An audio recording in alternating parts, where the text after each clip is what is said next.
I want to talk about what Jan LeCun has been up to. We mentioned this a while back. So Jan LeCun, one of the key people in the AI research space. This article here, or this blog post here, which I can share, or you can check it out, goes through his philosophy, Jan LeCun's philosophy, and I think it's pretty critical for us to understand, or at least I really wanted to dive in and try and understand it. So I want to talk through it with you. But basically, he's a French computer scientist, been working in this field for ages. He went and worked at Meta for a very long time, right? And he's just left to start his own kind of company. He's also got a lot of research citations. This is everything that he has. So he's like an OG, like a massive OG. AI Meta. He obviously contributed to, as part of the team, to a range of the Meta models. And I talked about this a while back when I was going through some of the media models, if you remember that bit. Yeah. And I have read that Meta is developing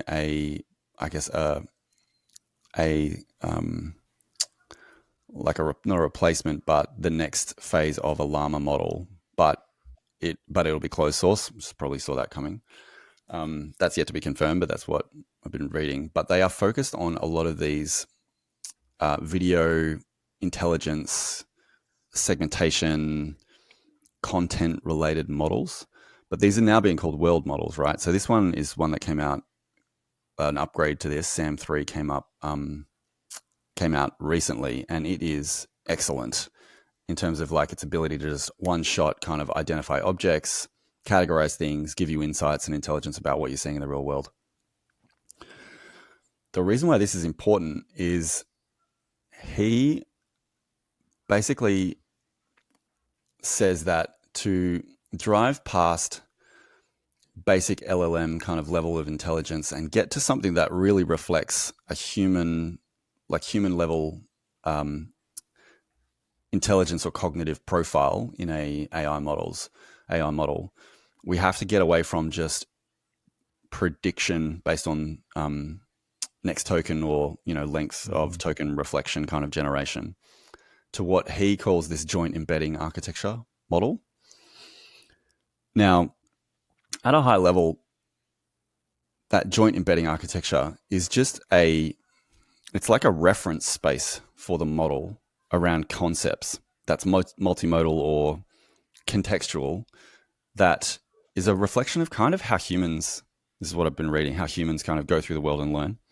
Like our input in terms of bits per second through our eyeballs and our ears and, smell and touch isn't as high as the throughput you can get from like just a regular like computer.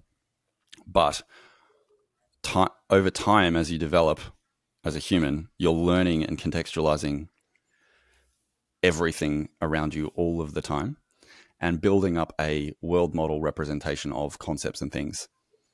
The basic version is, and we contextualize it in our cognitive architecture with emotion and reinforcement feedback, right? So you go near a dog, as a child, and it bites you, and that hurts, and you feel fear, and then you have a reinforcement loop that teaches you something about the world, and then that happens constantly, all of the time, based on this like representation, this embedding architecture that we as humans have, if you can call it that, of concepts, ideas, places, things represented in the physical world and then contextualized in a kind of a virtualized environment in this architecture we have in our minds.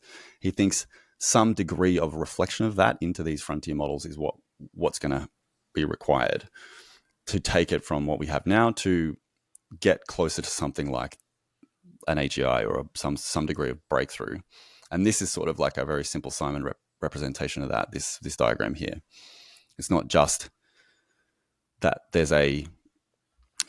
there is a cosine similarity representation of words. It's an embedding that takes in concepts and references them relative to other things, away from other other concepts, ideas, thoughts, experiences, etc. So that's why world models, and it seems like DeepMind is also onto this, world models are becoming more critical in the pursuit of the next breakthrough of intelligence in these models. So